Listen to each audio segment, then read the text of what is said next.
just say and spell your name and tell me. You don't really have a title when we're talking about this, but just say and spell your name for me. My name is Haneen El-Shahi. Spelled as Haneen. Haneen. I'm a Palestinian American. And yeah, that's me. A housewife, 3 kids. And that's it. That's about it. All right. So tell us a little bit about your history. Where are you from? Where is your family from? Okay, so originally we're Palestinians. I was born in the United States in Dallas, Fort Worth, Texas. In Texas, Fort Worth, Texas. And then I moved back to the Middle East, was raised for a few years, went back and forth between different countries in the Middle East, and then I got engaged, and then I moved back here 2012. So, when you moved to the Middle East, did you ever live in Palestine? No. No. Because we're not permitted to enter it. Gotcha. All right. Okay. So, when I spoke with Haneen, not you, Haneen. Yes, the other Haneen. Yes. When she was speaking to us about you, she said that she was looking for someone who knew a little bit more about the war that is happening. And so, why did she choose you, do you think?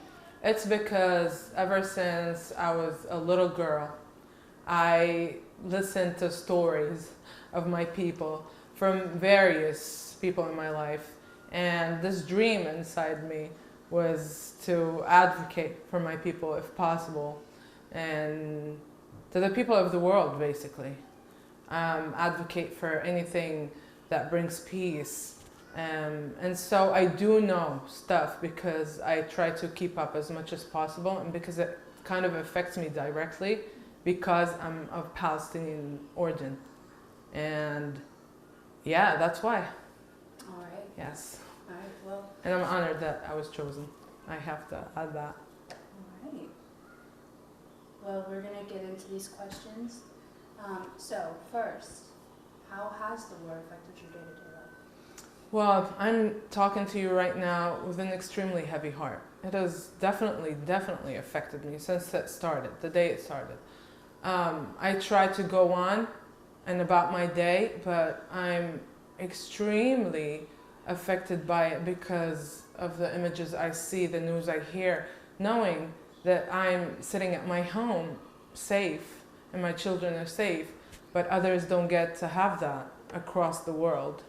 And even though I'm here and I'm half American, I'm also Palestinian, and so I can't not feel with what's going on over there in the region.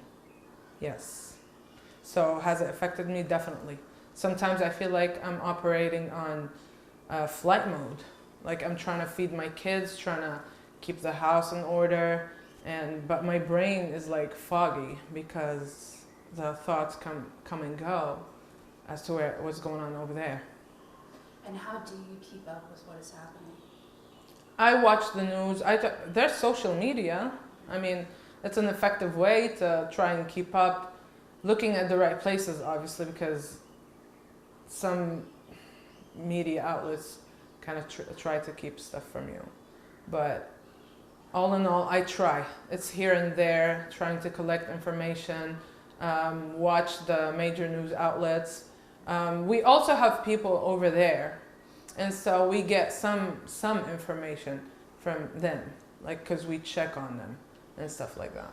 So you do have family, friends? Not me personally, not in Gaza. So I have relatives and friends who live in the West Bank, which is not directly affected now, but in Gaza I don't have any friends or relatives. However, my husband does. He has a cousin there, and I remember 3 or 4 days ago, I was asking him about her. I was like, how's Sarah doing? Do you know anything about her? He said, her house had been bombed. Yes. And then he said, I don't know what's going on. I think she's okay, and she's trying to flee. And so I tell him the second day, I'm like, did you get in contact with her? Do you know what's going on? He says, I tried, but I can't get a hold of her. I'm scared something bad might have happened. And then we're sitting there. On the third day, she contacts him and she says, we're fine, we made it to Khan Yunis. But then Khan Yunis was also targeted. And it's just an endless struggle. Have you been in contact with her since? With who? I'm sorry. With the cousin. She's not my cousin, she's my husband's cousin. But yeah, she's fine. As of now, she's okay. She fled. Alright. Does she have a family or is it just her? No, it's her husband, and kids. Yeah, no, it's a family. It's a whole family. Yes. So, I know that there is a lot of misconception right now. Have you noticed that you have been treated differently personally? I can't make many statements about that because I honestly have not really left my house a lot in the past 10 days. I do leave my house only to go pick up my kids from school. If I need something here or there from like a local supermarket, I do. But I have not left my house, and even when I leave, I'm not, concentrating. I'm just operating on flight mode, honestly. But I haven't really left my house. I can't comment or make a statement about that. I understand. Your husband, though, does he work? He works. He outside the does. house? All right. Does he ever talk about anything like that? No, he didn't. He didn't mention anything like that. And your children, they haven't? I don't think so. My children are not really aware of anything, and I don't think so. I haven't seen it, but I don't think so. That's good, right? Yeah. Yeah. So, okay, we've talked a little bit about how it affects you personally, but you as a family unit, how does it affect you altogether? So again, my kids are extremely young. My eldest is only 6, and then I have a 4-year-old and a 2-year-old. So they don't know much of what's going on. I'm affected because I try to keep up with the news, and it's honestly, like, it makes you heavy-hearted. It makes you, and the kids can basically sense that. But I try as hard as possible to just keep going and like go on with my life and, feed my kids, clean my house, do the homework stuff, and yeah, stuff like that. So it hasn't affected the family as a whole because, again, my kids are young, but definitely affected me as an adult and my husband. Yeah, so, because it's heartbreaking. How can you not be affected, honestly? Yes. And it sounds like you and your husband have lots of conversations about it, about his... Not really. I barely see my husband because he works a lot. He works a lot. So we don't talk about it. It's more like he keeps up with it. I keep up with it when I can. And then, we just talk about the reality of what's going on. Yes. What misconceptions do you think Acadian residents have about the war? I think it's a lot of things, and again, I mentioned before, it's due to the media outlets keeping information. In my opinion, I'm here to tell the truth as far as I'm concerned. Misconceptions is it's the misuse of terms. It's more like the misuse of terms. Referring to what's going on over there as a conflict, when it's, in my opinion, and in many other people's opinion, is not. Because to call it conflict, you're implying that both sides are equal, and that's not the case. And a lot of misconceptions, like people think that Gaza and Hamas are the same, and that's not true.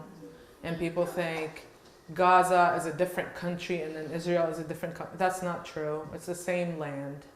And then if you want me to get into that, I can get into that of the land. There's a fight on the land. It's not a religious fight. It's not anything like that. It's basically the land. Who is on the land? Who came and took the land? What's going on there? And there's definitely information to seek that's 1 minute away. Like you can just grab your phone and Google information, legitimate information sources, and find out for yourself. Like, you don't have to take my word for it, but you can look and find the truth. So in terms of misconceptions, the biggest, I would say, the ones I stated before, but the idea of, we have to understand that this, whatever is going on over there in the past 10 days, did not start 10 days ago. It did not.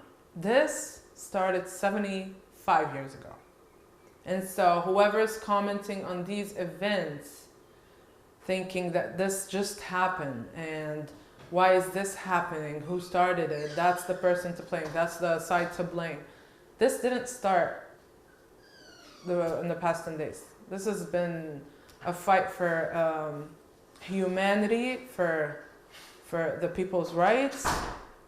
I don't know if I can say something about the true owner of the land. Okay, so it's one, I urge people to just grab your phone and search Balfour Declaration. It's a statement. It's going to take you less than a minute to read. And what it states is that the foreign secretary at that time, Balfour, had sent a letter to Sir Walter Rothschild.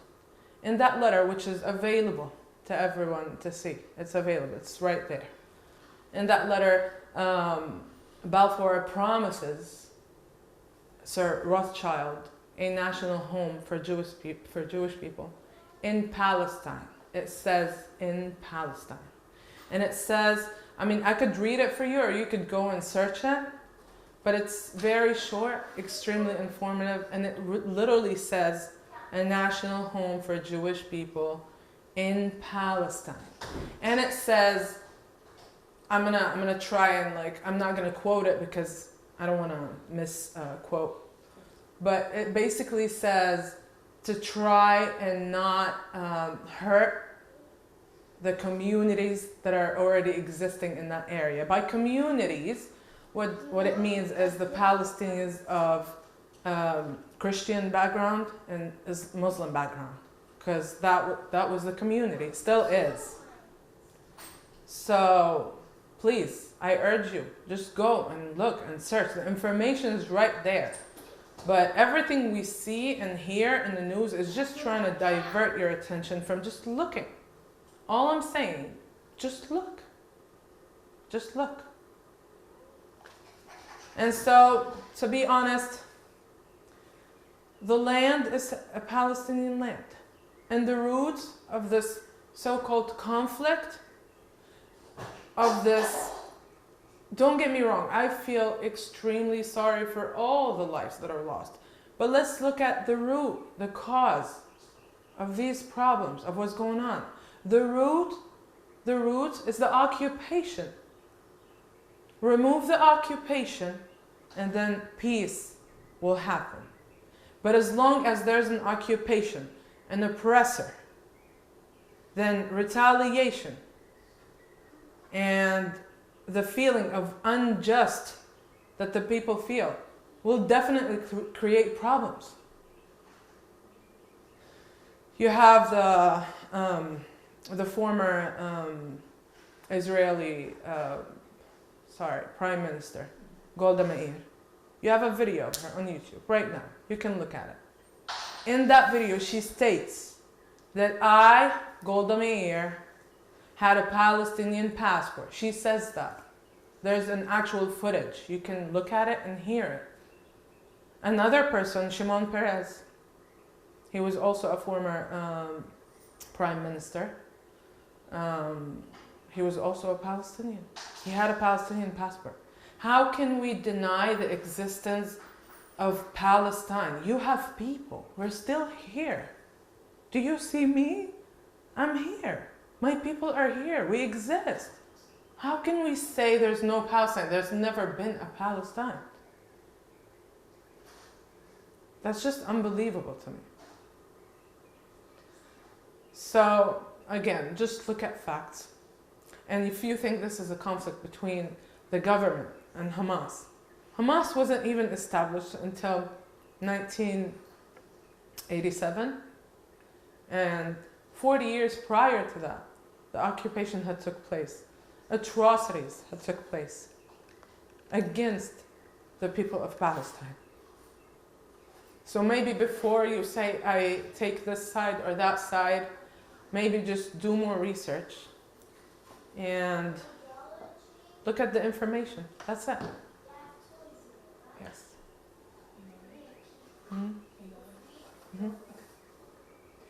So, speaking specifically of the Palestinians, you said, the Palestinians, you said that, you can't say that they don't exist, you are here. Mm-hmm.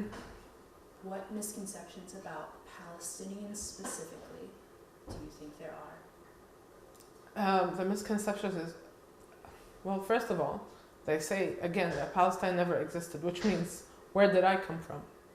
Where am I from? Was a mothership there and dropped me into the earth? My parents, my grandparents, my great-grandparents, they're Palestinians. They lived on that land. And the other misconception is that Palestinians are bloodthirsty or looking for violence or stuff like that.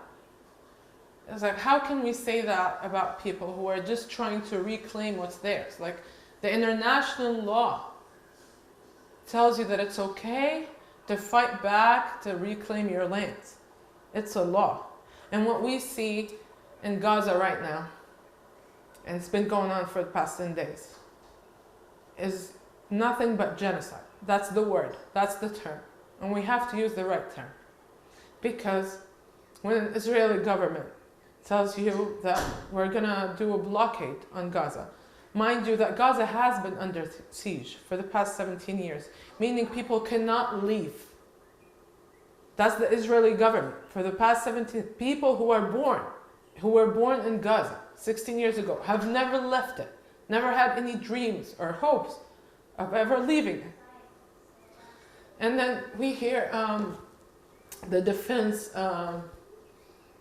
minister in the Israeli government the other day, he said, we're not going to let water or food or fuel or any medical necessities into Gaza. 2 million people, half of whom are children. Half of whom are children. How can we, as a world, not look at this and say it's genocide? Random bombings. If you're attacking Hamas, if that's what you want, the militant group, why don't you go and fight the militant group? Not the women and children. Fight the militant group, the men who are armed. But don't say that you're doing that when what you're doing is genocide. How can we as humans say that it's okay for little kids not to have any water or food? This is happening right now as we speak. And that's not okay. And I want people around me to know that it's not okay. It's not. This is genocide. And what you stand for right now is going to determine where you fall in history. What side you took. This is what happened when genocides took place before and the world didn't know that it was taking place. And we were saddened by the truth when we unraveled that. But nowadays, you're looking at it. You can look at it. You can see. You can't say in 10 years, oh, I didn't know this was taking place. This is taking place right now. The Minister of Defense of the Israeli government said that we're going to cut off food and water on Gazans, and they're not going to get it back because we're dealing with barbaric animals. This is dehumanizing the Palestinians. So when the genocide happens, the people are like, okay, it's fine, because those are barbaric animals. Do I look like a barbaric animal? Are my people? No. What's actually barbaric is for you to hold off food and water from people, from kids, from babies. How can babies be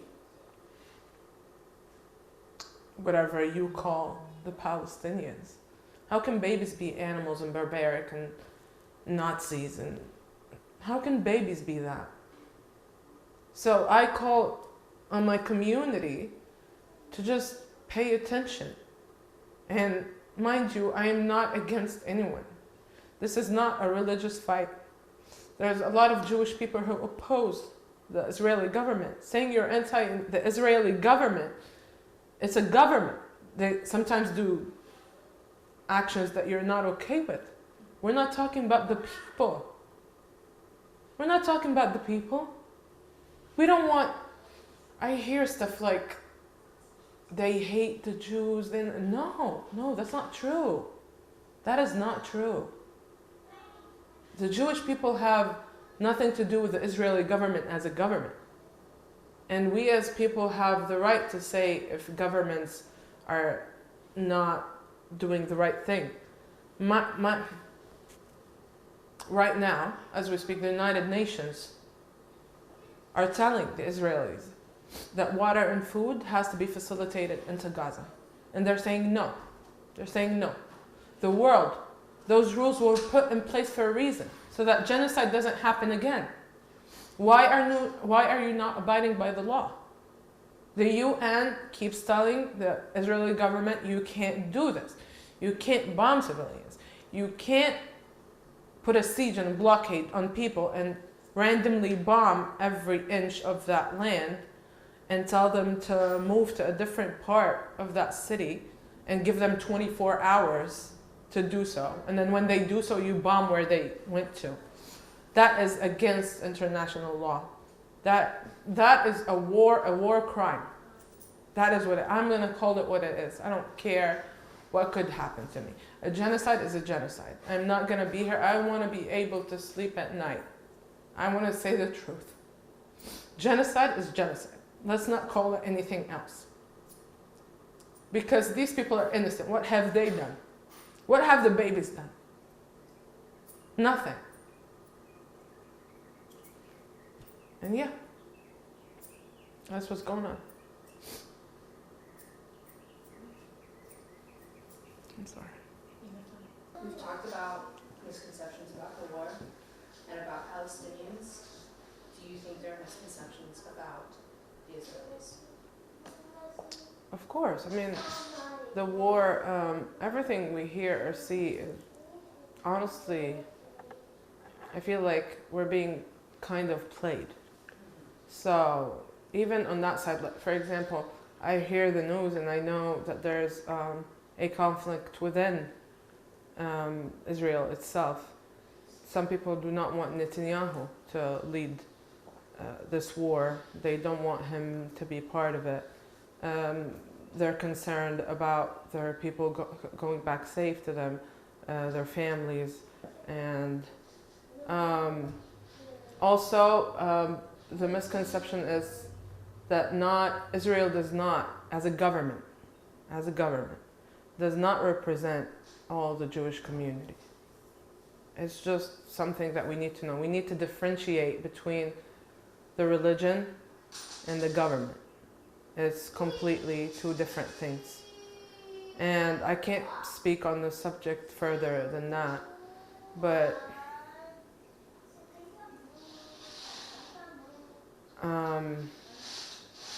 I think I'm praying for peace, for every soul in this so-called conflict, because it's bigger than a conflict.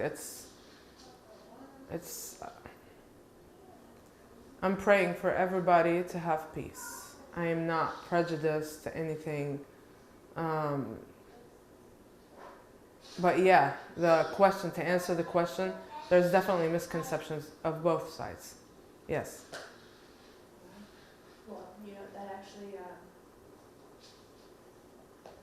first before we get to that, what, if you could give one short statement to the people of Kenya, to our viewers, about everything, what would you say? I would say I'm also an American, and I'm part of this community, and I love this community, and I try to give back to my community when I can. And it hurts to see that some people in this community are not fully aware of the situation. So I urge the people to try and find more information before taking sides. Or some people just don't have any opinion about this, but for the people who do, before you support something, before you say something, find more information before you do that, and try to. I need to say this, that the media outlets in the United States, because I look at those, and they do not report about the other side, the Gazan side. So when you see me talking about the Palestinian side and not mentioning the Israeli side and what's going on over there, it's because it's being covered by the media. But the other voices are not really being heard. I don't see videos of Gazans, of what's going on in Gaza. And innocent life is to be protected on both sides. So I want the people here to look and understand that this is not a religious fight. It's not what they're trying to tell you it is. It's not. The facts are out there if you want to look at it. And you need to understand that people just want peace. They really just want peace. They want their land back, but the misconception is it's like bloodthirsty people, stuff like that. No, that's not true. I feel like both people on both sides want peace. But the way to achieve that is by taking away the root of the problem. And that, in my opinion, and many around the world follow that same opinion or route, is the occupation. Remove the occupation, give the people back their land. Let us live happily, cohesively, together. And yeah, that's what I want the people to know. So, this does kind of move into the next question of what is your biggest wish in all of this? Peace. I really do. I don't want to see a soul suffering. I don't. Because it hurts me, because I'm human. It hurts me. I want to see this stop. I want to see rights going back to its people. I want to see everybody living in peace. Everybody, no matter what nationality, what religion. I don't care. I want peace. I want peace. And I want the world to find the right way to do it, like to achieve peace. Not by genocide, not by killing people, not killing people in the name of trying to find peace. No, you can't achieve peace doing that. We need to find another way. We have to. And so that's what I want. And I want the people to see the truth. Don't let your heart be blind. Just look. It's okay. Don't take my word for it. Don't take any side. Just go and see for yourself. Just, again, look at information that's out there for anyone to see.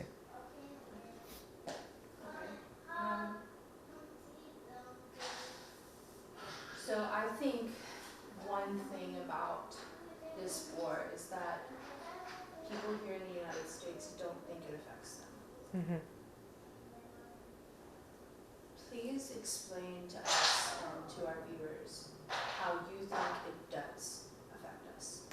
So that implies that I definitely think it does affect Americans. Okay. And I can't say that you need to care or you have to care. I have an American side and a Palestinian side. I care. But I think if you're a human and you're seeing what's going on over there, you have an obligation to look at this. So again, a few years from now, when you look back, you don't want to be one of those people who let this happen. Because you are one of the people who let it happen if you stay silent to it.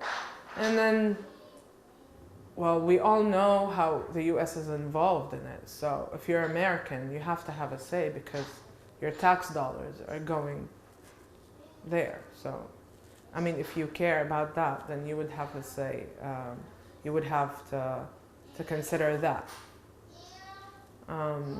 So that should concern me, because why aren't we as Americans also fixing the problems on the inside of the United States? Like the healthcare, like the schools, the things that I personally struggle with,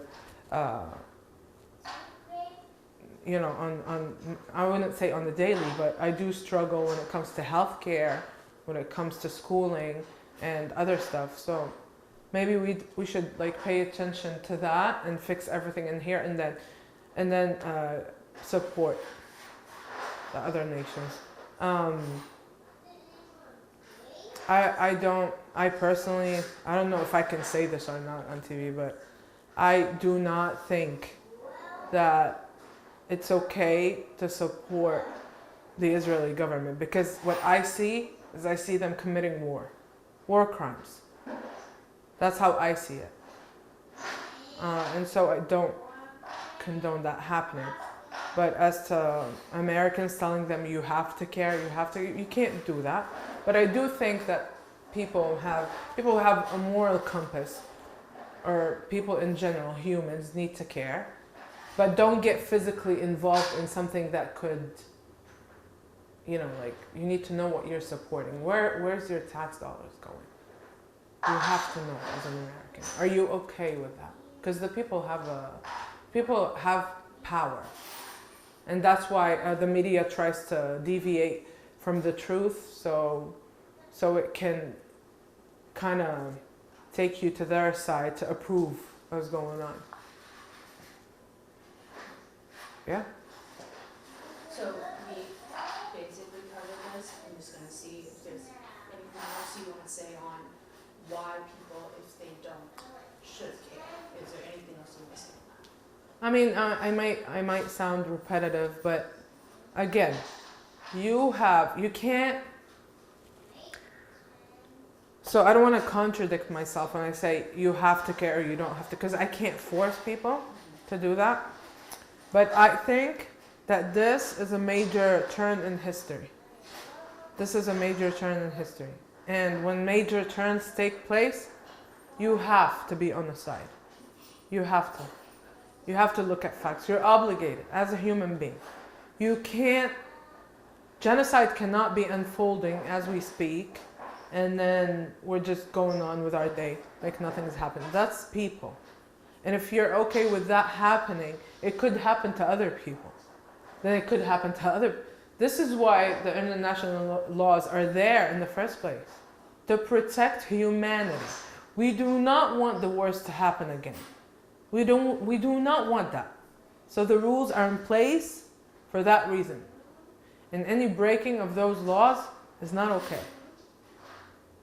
It's genocide, and you have to open your eyes, you have to open your heart, and you have to look at this, because that's humanity. You can't be okay with this. You cannot. You absolutely cannot. You can try and come up with, I don't know how to say it. Like some people try and say, justify it. Some people try to justify what is happening. Nothing justifies the murder of babies. Nothing. No matter what you come up with, nothing is going to be a match to that. Babies are dying. And that's the last I want to say. Again, I just want to say, like lastly say, I am definitely an advocate for peace.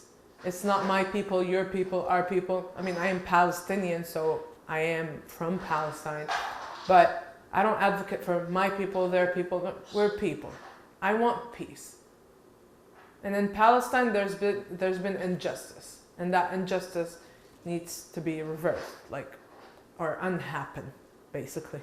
Because reverse might mean something else. So basically, it has to not happen.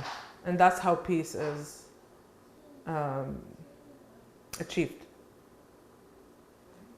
And I want to thank you for this, for giving me a chance to say something, and for the voices to be heard, because I barely see any chances for the Palestinian voices to be heard in the Western area, of course, like in Western countries.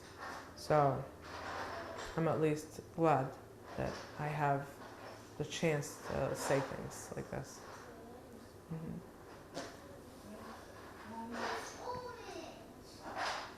So let's get specific. What changes would you want to see? Definitely more truth in the news outlets, because it does affect people immediately. Like, we hear stuff on the news, some news could be reported falsely, and it could affect Arabs, Muslims in America and in other regions. So what I want to see changed is definitely the news and media outlets, because they're extremely biased, to be honest, extremely biased. Anyone who looks at those channels, you'll see that they're extremely biased. You barely see anything about what's going on in Gaza. And that's not really journalism, because you have to be, you can't take sides when you're a journalist. You just report the truth. And that's your duty. Your duty is to report the truth, not take sides. And so I want to see that changed. And I heard about a hate crime taking place yesterday in Chicago. A 6-year-old Muslim boy was stabbed 26 times, and his mother, but the boy did not survive. And the reason was a hate crime. It's because when people hear in the news, oh, these people are savages, they're barbaric, they're this and that, some people believe that because this is a news outlet. It's legitimate. So some people believe and dehumanize the Palestinians. They're like, yeah, they're animals. Yeah, they need to die. They have to die. This is not okay. Because there's Palestinian Americans that live in the community. You cannot provoke hate crimes. And yeah, so definitely that changed. And then, well, hopefully the policies in the world that are biased against humanity and against freedom and against right of speech and right to defend and all of these things, obviously. Now we're going to talk about you personally, extremely personally. How has the war affected you mentally and emotionally? I mean, simplest way put, I have not been okay. And sometimes I'm crying, sometimes I'm overthinking, sometimes I don't sleep well because I'm trying, like, honestly, somehow guilt travels through your heart. You're like, how come I can be safe and happy, and just because I'm on this side of the world, and then other women and children are not okay because they're on that side of the world. And so it's I mean, I'm not a therapist, but it's a bunch of feelings that I try to take on and understand day by day and just move on with the day, because I mean, at the end of the day you have to get on with your day. But it has definitely affected me majorly, emotionally, or on the emotional side.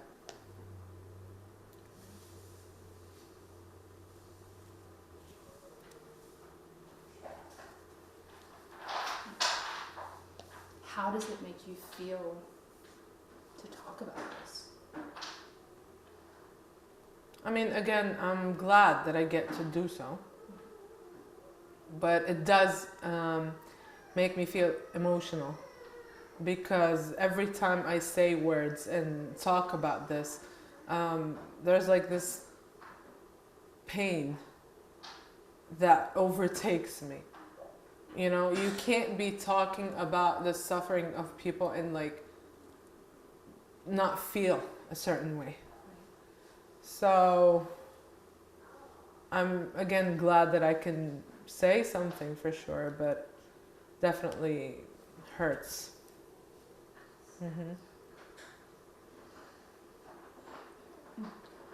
again, I know that we've talked about this, but if there's anything else you want to say on it, how do you feel you have been misrepresented by the coverage of the war? Well, yeah, we haven't been represented in the first place. So, again, honestly, I follow CNN, I follow Fox News, and I look every day. There's nothing about the Palestinian people. There's nothing there. There's few, no, I mean, I don't want to be a liar, so like 3 days ago, I did see a video on what's going on in Gaza on CNN. And to be honest, I was shocked. I was like, oh my God, what has happened? Did like an angel unravel something in your heart to put and show the world? Because Americans and everybody in this world has the right to see both sides. And so we're not being represented in the first place. To say that because all you hear about is Hamas and the Israeli government, but you don't hear about Gazans. That's 2 million people that have nothing to do with this.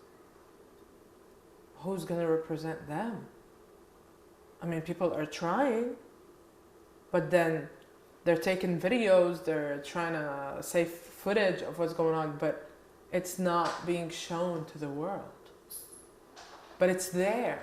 See, when something is there, you can't deny its existence. It's there, but you just have to look. And I've said this 3-4 times throughout this interview. That information is there. You just have to look. So yeah, that's my answer to that. All right. So, last question for you. Is there anything else you want to say? Anything that I haven't asked you? I think we basically have covered everything that needs to be said.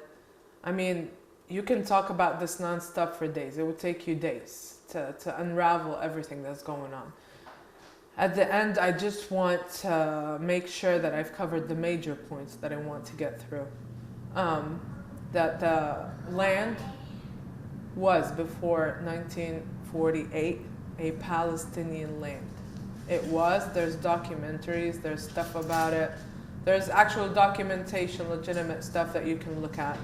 Even though a lot of people on Instagram, Facebook debate the opposite. They're like, there was never a Palestine. How can that be true? Again, where am I from? Where am I from? I'm Palestinian. My people, my grandma, my great-grandma, we're Palestinian. And so what I want people to know is in 1948 is when Israeli occupation took over the lands. They did not take it in a nicely manner. It was took by atrocities that took place back then. People were displaced, thrown out of their houses, houses being taken over, villages being taken over. It was done in a horrible, horrible manner. And there's evidence of that today, because when you ask about Palestinians, they're not in Palestine. They're in Lebanon, they're in Jordan, they're in Syria, which means those people were displaced. They live here. You can talk to these people. How can we deny something we can look at and touch and feel and hear? Tangible evidence that this took place. At the end of this interview, I just want people to know you cannot deny history. You cannot unsee people. We are not animals. Stop dehumanizing the Palestinians. We're people just like everybody else. We have feelings. We love our family. We love peace. We're not bloodthirsty. Nobody wants to be killing or being killed. What is that?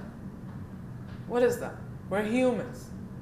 And I want people to open their eyes, because when the media or like certain governments are trying to dehumanize people, that's exactly what they do before they start the genocide. They make you not see these people as people. So when the genocide takes place, you're like, yeah, it's not a big deal. It was in self-defense. Nah, I mean, they probably had something to do with it. No, no, and no. And that's all I want to say. I want to thank you again for taking the time and letting me have a chance at this. So I'm very thankful. And that's it.